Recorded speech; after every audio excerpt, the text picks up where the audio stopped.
Et bienvenue, on est en live avec un créateur qui est aussi formateur. Je vous présente, si vous ne le connaissez pas encore, Alex Callan. Salut à toi, tu vas bien? Salut, enchanté, ça va et toi? Ouais. Vous le connaissez sans le connaître. Vous vous êtes sûrement déjà pris une de ses pubs dans la gueule parce qu'il a géré les pubs des plus grands infopreneurs français. Est-ce qu'Alex, tu peux te présenter en 2 minutes pour nous dire qui tu es, ce que tu fais, mais juste en quelques lignes, parce qu'après on va revenir, on va développer. Bien sûr, ouais. En gros, moi je suis média buyer. Média buyer, c'est quoi? C'est la personne qui est en charge de créer et de gérer des campagnes publicitaires en ligne dans toutes les publicités que tu peux voir sur YouTube, sur Google, sur Facebook, sur Instagram. Il y a des gars comme moi qui les créent et qui gèrent ces campagnes. Voilà. Allez, j'ai déjà eu une question en fait. Excuse-moi.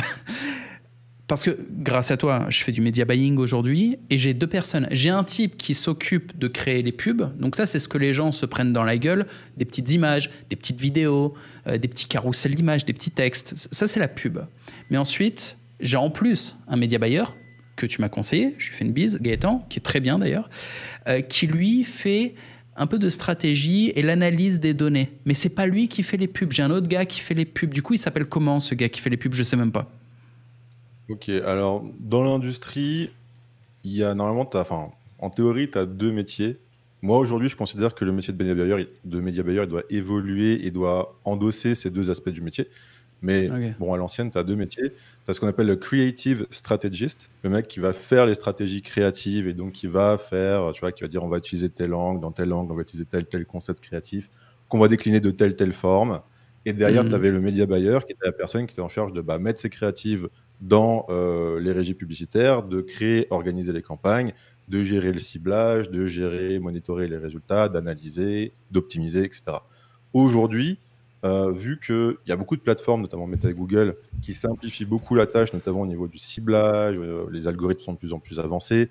Donc le travail en soi du media buyer, qui était vraiment de segmenter des audiences, etc., aujourd'hui est de plus en plus rapide à faire et de plus en plus simple. C'est pour ça que moi, aujourd'hui, je considère que le media buyer, il doit endosser les 2 casquettes. C'est pour ça que je dis media buyer et pas creative strategist. D'ailleurs, on parle beaucoup de creative strategy avec mes clients. Et pour moi, ça fait partie intégrante de ton métier de media buyer aujourd'hui. Si tu veux t'adapter au monde de demain, il faut que tu sois capable de gérer cette partie-là. Ouais, je vois. Donc, il n'y a que des mecs qui ont déjà une vraie équipe ou qui ont déjà du volume, qui, comme moi, séparent, qui prennent un type pour écrire les emails, pour faire de l'email marketing, un type pour faire la data analyse sur le media buying et donc gérer ce qu'on appelle le business manager, par exemple, sur Facebook, ou la console de pub sur Google, qui est très complexe, et un autre mec qui est le creative strategist, qui est en fait le content creator pour les ads. Et j'avais pas les termes. Du coup, maintenant qu'on sait ce que tu fais, qu'on a un peu compris ce que c'était le media buying, ça consiste à faire de la pub, je vais te poser des questions sur ton parcours. J'ai quand même précisé avant, juste pour poser une base, sur un contexte, sur le business en ligne. Pour moi, il y a 2 aspects.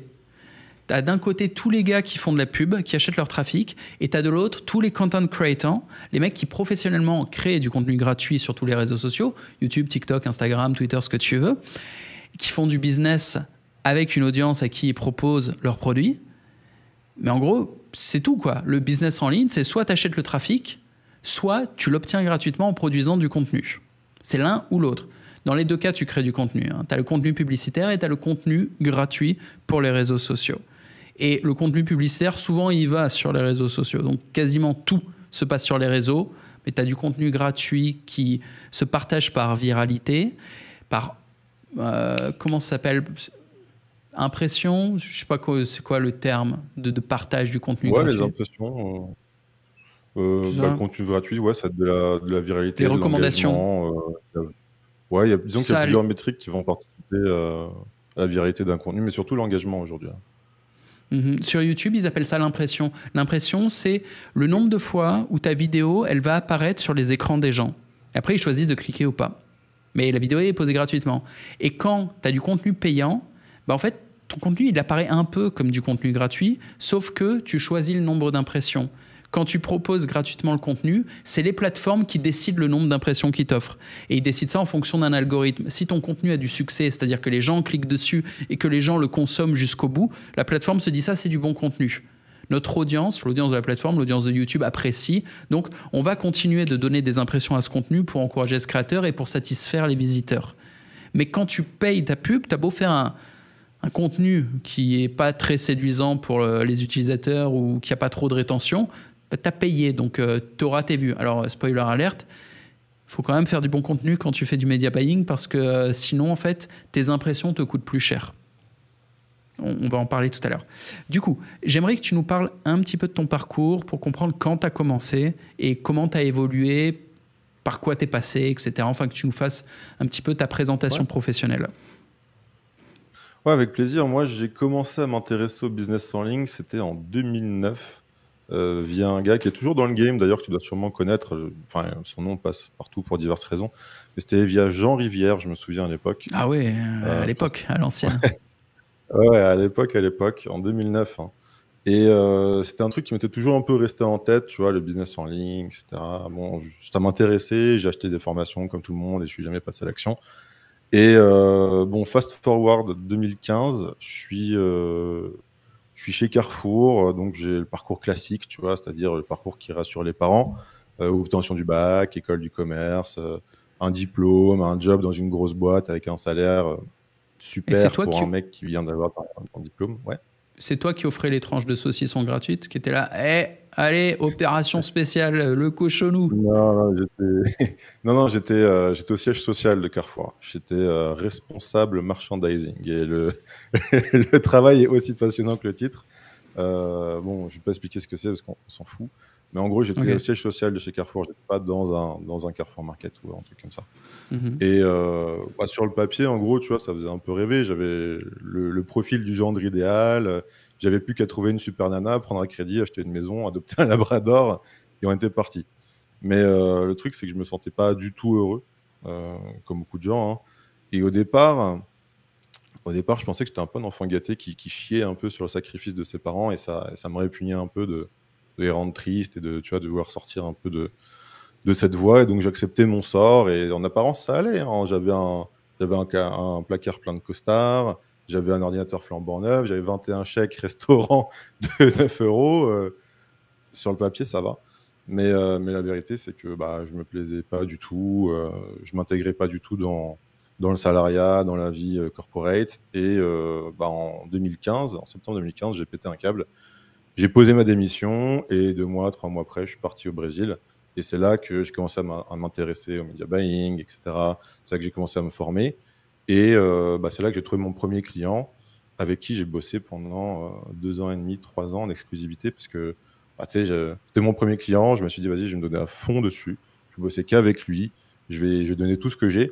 Et au début, je faisais juste de la publicité Facebook pour lui. Et puis, de fil en aiguille, en fait, il m'avait mis sur un projet qui était plus une nouvelle boîte qu'une boîte existante. Il avait une boîte d'import-export. Et il voulait monter une boîte qui était spécialisée dans la revente de véhicules d'occasion brésiliens.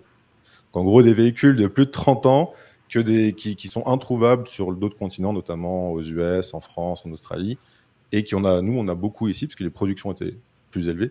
Et donc, du coup, on proposait ces véhicules à l'export. Et c'était une toute nouvelle boîte quand je suis arrivé. Ils n'avaient même pas fait une première vente. Et donc, du coup, j'ai commencé à faire de la publicité pour eux. Et ça se passait bien. On avait pas mal de demandes de clients. Lui, il n'avait pas trop le temps de gérer ça parce qu'il avait son autre boîte à côté. Et donc, du coup, il m'a demandé si je pouvais onboarder plus de missions. Et au fur et à mesure, je suis un peu devenu CEO de sa boîte, en fait. Je gérais tout de A à Z, j'ai développé des partenariats, j'ai recruté des équipes de vendeurs. Pourquoi le Brésil? Est-ce que c'est pour les chienasses avec leur gros cul? J'ai essayé de te faire cracher ton eau, mais t'es resté calme, tu vois. T'es resté stoïque. Pourquoi le Brésil? Plusieurs raisons. Non, il n'y a pas de souci. Il y a plusieurs raisons. La raison principale, c'est que quand j'étais en études, on a été forcé, mais bon, moi j'étais ravi, mais on était obligé de faire un semestre à l'étranger. Et j'ai beaucoup de potes qui sont allés en Amérique latine et j'aurais bien voulu les suivre, sauf que moi j'étais un connard, j'ai choisi de faire allemand LV2 au lieu d'espagnol comme tout le monde. Donc du coup, j'ai pas pu aller en Amérique latine. Et j'ai tous mes potes qui sont revenus, ils avaient des étoiles dans les yeux, ils étaient en mode mec, c'est trop bien, il faut absolument que tu y ailles. C'est cool le Brésil, ouais. Et c'était toujours resté dans ma tête, sauf que je me suis dit, bon, un jour, j'irai faire du tourisme en Amérique latine, mais ils ne parlent pas un mot d'anglais et il faut que j'apprenne l'espagnol ou le portugais, en l'occurrence, pour le Brésil. Ils parlent pas un mot d'espagnol. Une nouvelle langue pour faire du tourisme, un peu la flemme, quoi. Donc, du coup, c'était toujours resté un peu dans ma tête. Et en 2015, j'avais une nana qui était brésilienne et elle était en France et on s'entendait bien, etc. Tout se passait bien. Alors, c'était pas la femme de ma vie, mais bon, ça se passait bien. Et elle est partie au Brésil. Et moi, j'avais posé ma démission. J'avais toujours eu envie d'aller en Amérique latine. J'avais quelqu'un sur place qui pouvait m'aider pour tout ce qui est langue, procédure, etc. J'avais un peu d'argent de côté. Donc, je me suis dit, mec, j'étais jeune, tu vois, j'avais 22, 23 ans. Je me suis dit, c'est maintenant ou jamais, tu vois, genre, si tu veux y aller, c'est tout de suite. Donc, j'ai pris mes bagages et je me suis cassé. Voilà. Salut et bienvenue sur Skillflix, le Netflix de la réussite. Toutes les compétences pour réussir ton business en ligne. Montage vidéo, design, copywriting, tous les réseaux sociaux, YouTube, Instagram, TikTok, Twitter, il y a même LinkedIn. Les plus grands experts français. Lohan LV, il est aujourd'hui le leader de la plus grosse communauté de youtubeurs en France. Il va t'expliquer comment te lancer et percer rapidement sur YouTube. Alex Callan, les plus grands entrepreneurs online tels que Yomi Denzel ont fait appel à lui. Au total, il a généré plus de 37 millions d'euros de ventes pour ses clients. Moi-même, Jean-Marie Corda, créateur de contenu depuis 15 ans et CEO de la plateforme, je suis un spécialiste de la creator economy. Quel que soit ton business en ligne, je vais t'apprendre les rouages du personal branding et de la création de contenu pour que tu puisses te développer sur les réseaux. Et en plus de ça, d'autres experts sur tout un tas de domaines, immobilier, intelligence artificielle, Web3, profitent de Skillflix. C'est une offre exceptionnelle à un prix dérisoire pour accéder à toutes les connaissances ainsi qu'à la communauté d'entraide, afin de te développer et de développer ton business à plein potentiel. À tout de suite, je te retrouve de l'autre côté.